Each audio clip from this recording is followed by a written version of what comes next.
I trust that all of us who are committed to Jesus here this evening do realize that we face enemies.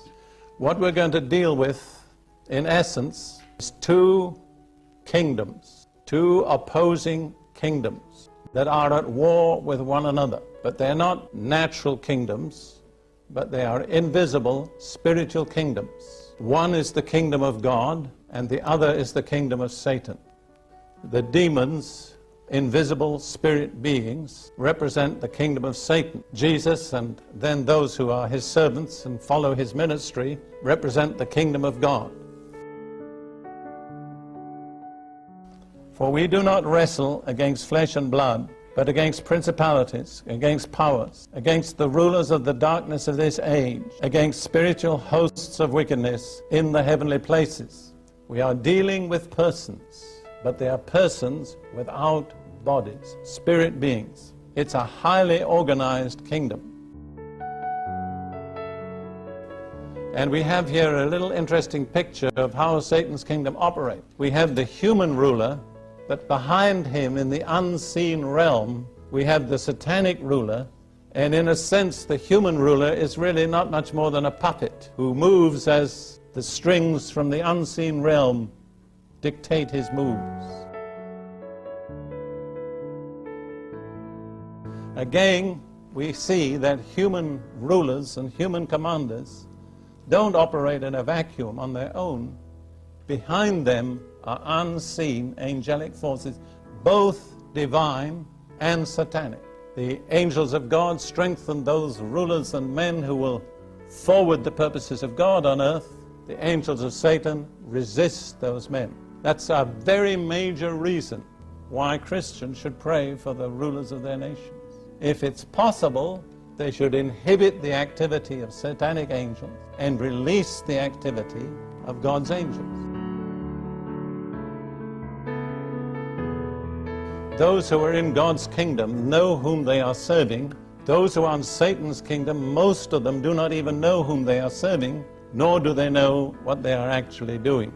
When you begin to see these truths, history and politics take on a very different meaning. I think many so-called great men of history were simply satanic puppets who were moved by invisible strings from the kingdom of Satan to do the things they did.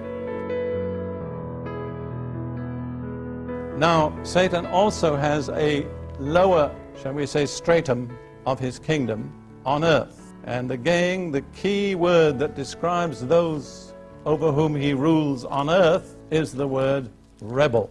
Anyone who is in rebellion against God automatically comes under the control of Satan. Lots of churchgoers are still rebels. And as rebels, they are actually being controlled by Satan. Humanity on earth, all human rebels, regardless of their race or their denominational label, unless they are truly submitted to Jesus Christ, God's appointed ruler, are rebels, and Satan, by spiritual power, controls them. He beholds every high thing, he's extremely proud, and he is king over all the children of pride. That's Satan. Wherever pride enters the human heart, pride brings us under the control of Satan. And unless we have a heart that is truly submitted and surrendered to God through Jesus Christ, we can use all sorts of nice religious language and lay claim to all sorts of titles, but the fact is, we are under the King Leviathan, because he's king over all the children of pride. He has two main ambitions: to dominate the whole human race, and his second purpose is to receive worship. You see, he laid claim to equality of God, with God, but was disqualified. But he hasn't given up the claim. And there's one way he can still assert the claim. What is that? By receiving worship. Because worship is due only to God. So whenever Satan receives worship, he's saying, there you are, you see, I'm still God. And when you really analyze everything that Satan does, his ultimate purpose is to receive the worship of the whole human race.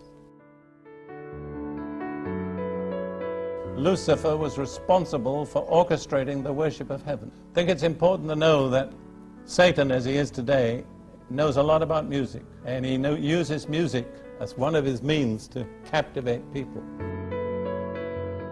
Satan and his angels in the heavens were, I believe, the gods of paganism. All gods recognized and worshipped by all pagan societies and races are just different ways of describing Satan and his angels. So ultimately, witchcraft as a religious practice is an expression of man's rebellion against God. Witchcraft is the natural religion of fallen man, and it permeates the whole human race.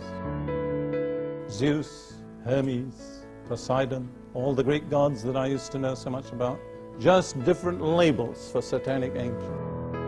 And I'm inclined to believe each religious group or cult or sect had a particular ruler over it.